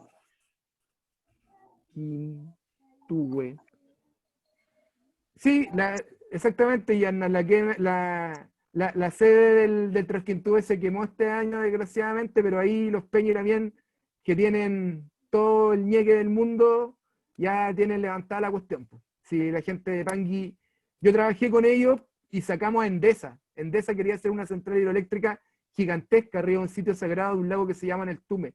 Y con la gente del Parlamento de Coscós, con la gente de las comunidades locales, logramos articular tanta fuerza que sacamos un gigante como Endesa del territorio. La gente de Panguipulli es gente súper poderosa, súper vinculada con sus creencias y espectacular. Miren, ellos tienen un Facebook del Trasquintú de Panguipulli. Búsquenlo y quizás por ahí quienes están proponiendo generar algunas formas de apoyar puede ser súper interesante. Ahora hay comentarios en el chat en cuanto a Escazú. Bueno, ahí tenemos 3 puntos centrales que pueden beneficiar a los pueblos indígenas, que es la participación, la justicia y el acceso. Una pequeña Y se me olvidó un acotación cuarto.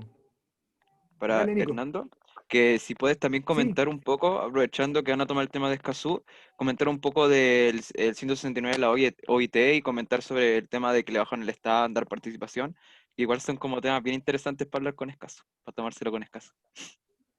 Y también Mira, comentar un yo poco creo que partamos. sobre los mapuches afectados por el Dale, tema de sorry. justicia.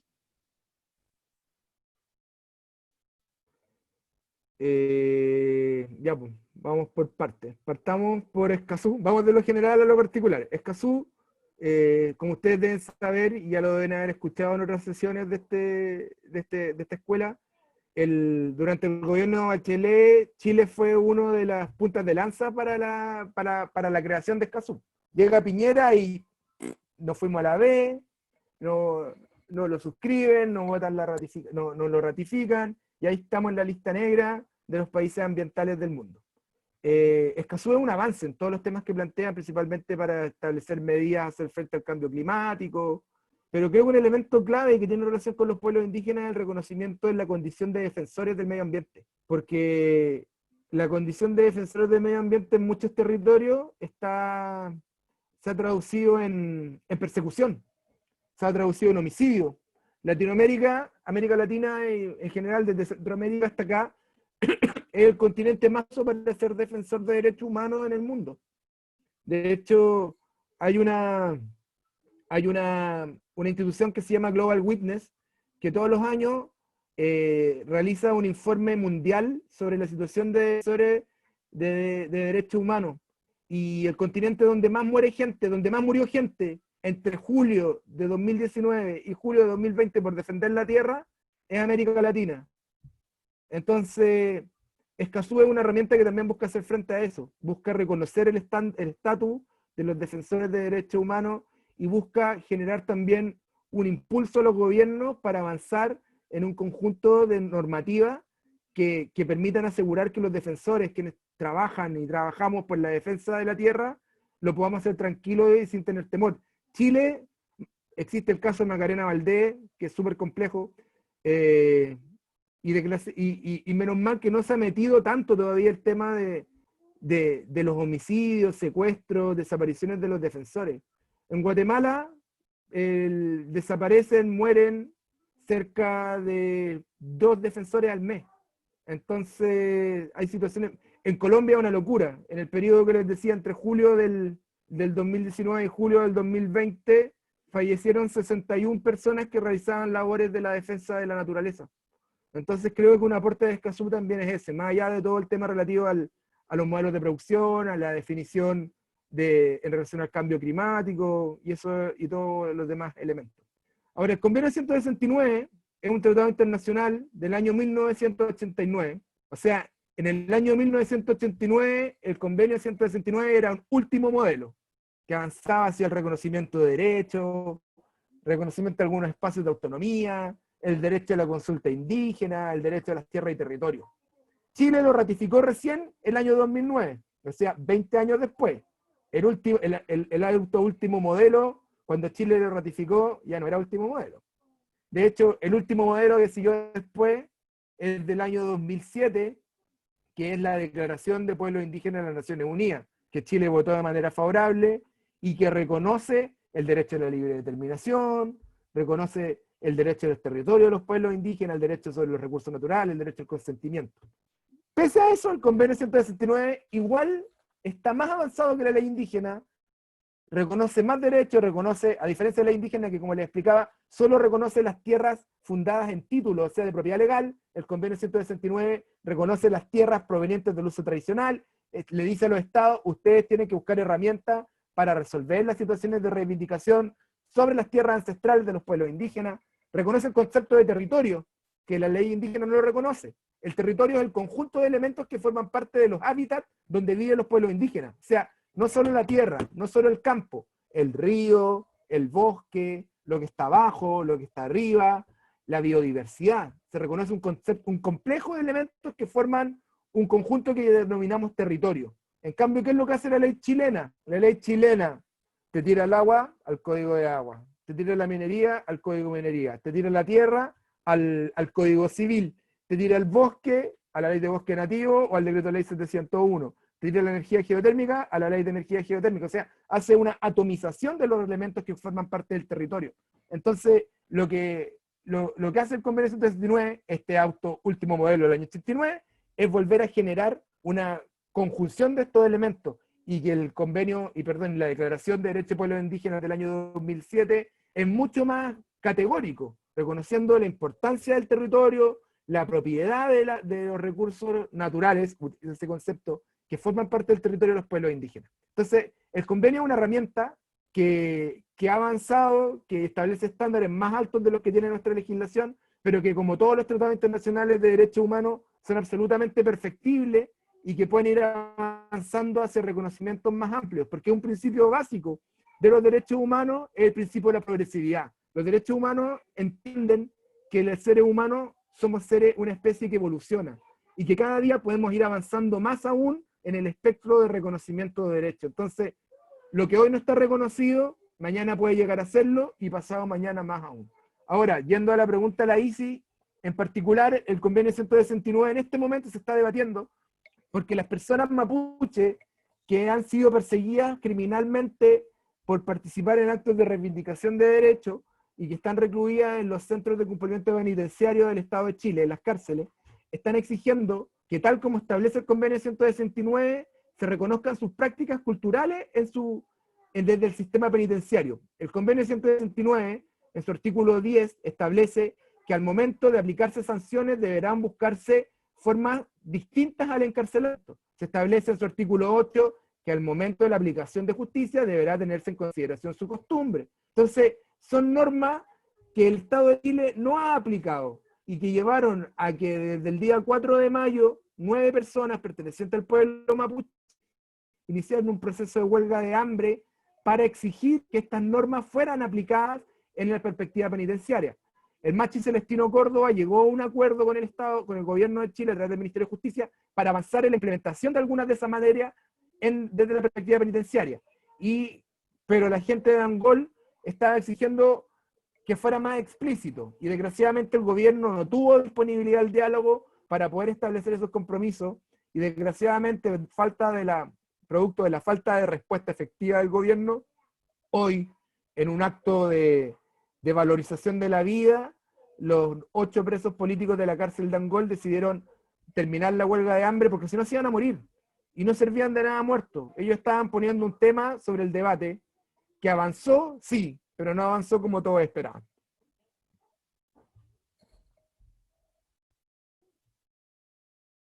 No sé si hay más preguntas o más comentarios. En el chat están comentando sobre la reconstrucción de, si no me equivoco, era una sede que tenían en Panguipulli, y estaban compartiendo una imagen. Creo que debe ser un flyer por si les gustan compartir también. También compartieron una petición, si no me equivoco, es para juntar firmas por Escazú, también por si le interesa a las personas que están aquí. Dice, Ada Mónica comenta, pero el Estado de Chile sigue ejerciendo violencia hacia las presas mapuche. Se comenta. Al parecer, ¿no hay más preguntas? Sí, tenemos más arriba. Se nos pasaron Ahí algunas. la encontré, la Nati. Ya, acá está. Dice, yo creo Dice, Nati, yo creo que podrían enseñar no solo la lengua, sino que también clases sobre medicina natural, hierbas, huertos y también formas de ver la tierra, formas de ver la tierra. Y ahí también pregunta si podría escribir el nombre de la organización. Y también tenemos la pregunta, ¿cómo se podría incluir la participación de niñas, niños y de la juventud indígena en este proceso constituyente?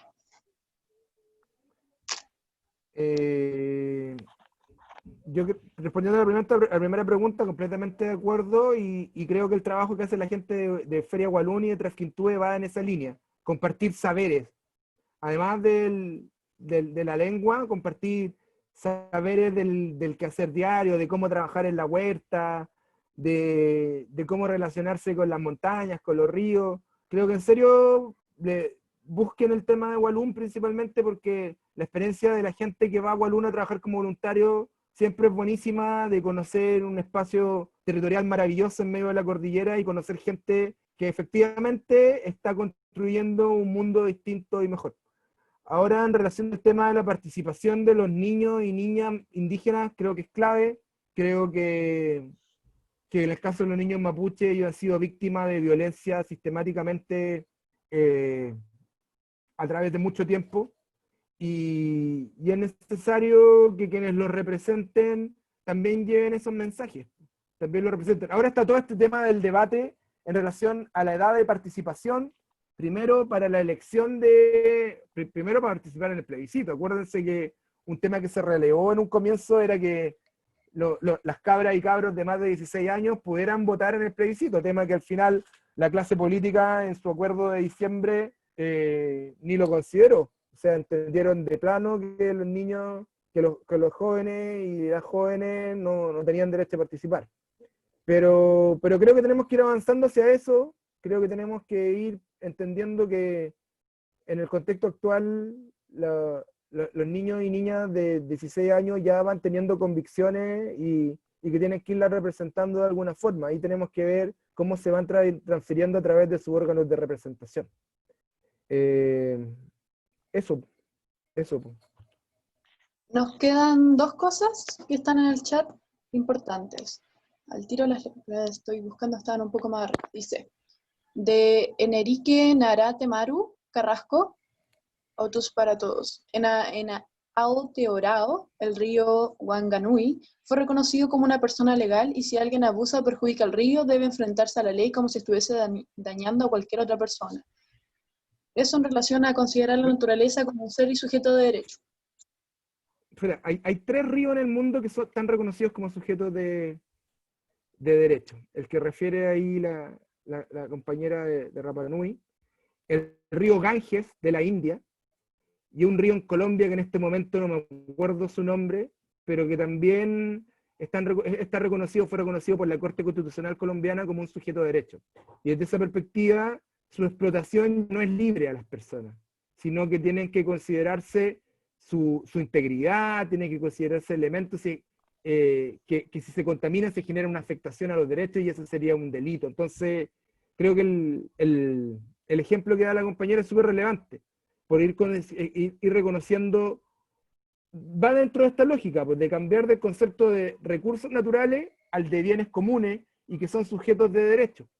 Y claro, si podemos ir avanzando incluso a un reconocimiento más amplio, como por ejemplo el de la naturaleza como un sujeto de derecho, es para donde creo, en mi humilde opinión, que tenemos que tiene que ir la micro.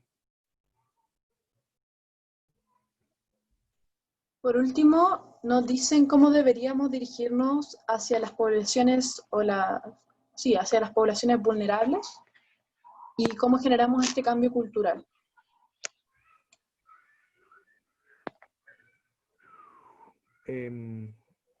A través de generar condiciones, institucionales que permitan el ejercicio igualitario de derechos para todos y todas. Partamos por eso. Generar condiciones que permitan que terminen con la exclusión y que permitan que todos podamos participar de manera justa en la toma de decisiones respecto a nuestro país, que podamos participar de maneras iguales. Y desde ahí ir construyendo espacios nuevos, a través de la educación, a través de la articulación comunitaria, y reduciendo estas brechas de manera colectiva para hacer frente a la exclusión. Porque pensemos que el marco institucional del 80 lo que ha hecho es fortalecer el individualismo. Y el remedio que tenemos al hacer fortalecimiento del individualismo es el fortalecimiento de lo comunitario. Y que tenemos que ir fortaleciendo nuestras relaciones comunitarias para ir generando un país y un mundo más comunitario mediante el cual podamos ir haciendo frente a estas situaciones de exclusión que hemos vivido históricamente.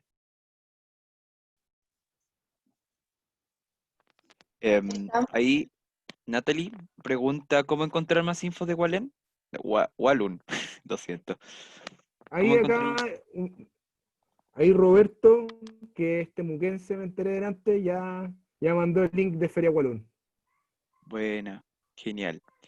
Y Tatiana Alejandra, no, creo que nos pregunta, hace un comentario. Dice que la Constitución de Ecuador habla de cómo la naturaleza fue sujeto de derecho, pero como falta un representante como institucional, referente a su protección, ya que se podría otorgar a cualquier otra defensa. O sea, acá está hablando de representación humana de los bienes naturales. Sí, pues, pero de ahí está que gente que tengamos posiciones más como las que estoy viendo que tienen ustedes, que compartimos, puedan representarla en el debate constituyente, pues. Y esperemos que los pueblos indígenas, que en su gran mayoría tienen una vinculación con esa forma de ver el mundo, puedan representarlo en este debate. Y que esperemos que no tengamos que debatirlo con Pablo Longueira, que quiere ser constituyente, pese a estar procesado por cohecho, pero en fin. Bueno, Hernando, ahora sería bueno que dejaran las redes sociales de Observatorio Ciudadano, los proyectos que tienen, también sus concepciones, o sea, comentar un poco sus concepciones respecto a los pueblos indígenas y con quienes trabajan allá en el sur, y eso, para ir finalizando. Bueno, respondiendo a este interrogatorio extenso que está haciendo ICI, nada, pues nosotros somos una organización de sociedad civil que llevamos muchos años trabajando en derechos humanos. Estamos acá en nuestra sede en Temuco, yo vivo en Villarrica, estamos súper relacionados con muchísimas organizaciones mapuches, tenemos años de trabajo en conjunto con Parlamento Coscos, con Feria Walun, con Identidad Territorial Lafkenche, con ASMAPU, con la Asociación de Municipios con Alcaldes Mapuche, con el Consejo de Caciques del Futahüyïmapu, en fin, con un conjunto, y también en el norte trabajamos con el Consejo de Pueblos Atacameños, trabajamos con las comunidades indígenas de Coyapayote, trabajamos con muchas organizaciones, y nada, pues nuestra visión es que los pueblos indígenas tienen derecho a la libre determinación, y desde esa perspectiva vamos estableciendo alianzas estratégicas para avanzar en un espacio que se permita el ejercicio pleno de sus derechos, tanto de los pueblos indígenas como de las personas que no somos indígenas. O sea, necesitamos una sociedad más justa que permita el pleno respeto y ejercicio de los derechos humanos, pero no solo en los sentidos más básicos, sino también más amplios, entendiendo los derechos económicos, sociales y culturales como un eje central de nuestra sociedad: el derecho a la educación, el derecho a la vivienda, el derecho a la salud, el derecho a la previsión, el derecho al buen vivir, el derecho al ocio, el derecho al medio ambiente, el derecho a la definición de las prioridades en materia de desarrollo, que todos queramos lo que queremos en nuestros territorios. Entonces, ese es nuestro trabajo, nosotros trabajamos hacia eso, somos simplemente un actor político técnico más, que estamos tratando de empujar esta gran carreta que estamos empujando todos para tener un Chile mejor. Así que eso, pues, nuestras redes sociales, la verdad es que no sé cómo se llama cada una, pero yo creo que si buscan Observatorio Ciudadano Chile en Instagram, en Facebook, en Twitter, de alguna forma nos van a pillar. Así que eso, agradecerle la oportunidad, ha sido súper rico poder conversar con todos y todas en esta instancia, y eso. Sigan nuestras redes sociales, porque nosotros también estamos organizando hartas actividades sobre el debate del tema constituyente, pueblos indígenas, derechos sociales, económicos y culturales, y desde esa perspectiva invitarlos a todas y a todos a participar en eso, para que el momento en que lleguemos a votar informados, y el momento en que elijamos quiénes nos van a representar en el debate constituyente, esperemos que sean personas que lleven ideas que les planteamos nosotros.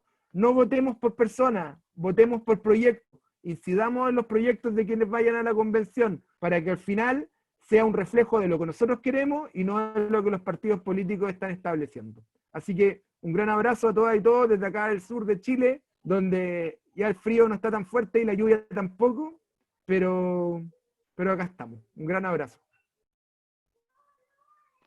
Buenísima. Ahí se agradece mucho tu presentación, Hernando. Buenísima. Se aprendió bastante el día de hoy. Y para finalizar, al igual que todas las sesiones, la mismísima foto para dar por cierre la actividad.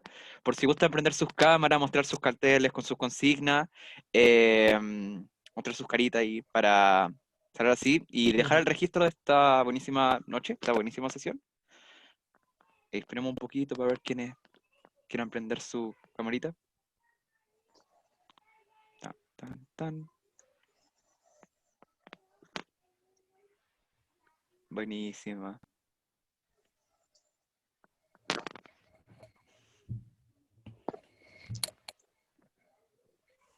Voy a poner aquí Wiñelfe a la foto.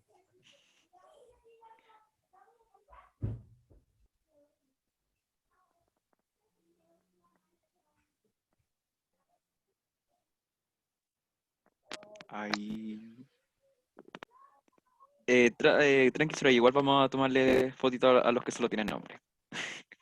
Y eso, al parecer ya están todos. Creo que nadie más va a prender su camarita, así que posen. 3. Ahora, chuta. Espera. Ahora sí. Dale, dale. 3, 2, 1. Buenísima. Ahí está. Ahí le sacamos hasta los que tenían solo nombrecito. Y eso, muchas gracias a todos por participar. Muchas gracias, Hernando, por la presentación. Buenísima presentación, por hacer sus preguntas. Ha sido una sesión bastante nutritiva. Y eso, nos vemos la próxima semana para las personas que van a participar en el próximo módulo, el lunes a las 6:30, mismo horario, mismo canal. Y eso. Muchas gracias a Greenpeace, nuestro gran colaborador, y a Roberto, que es nuestro sostenedor del Zoom. Y recuerden que las sesiones de la próxima semana vamos a estar con ONG Basura, hablando sobre residuos. Eso, hasta luego. Peucayal.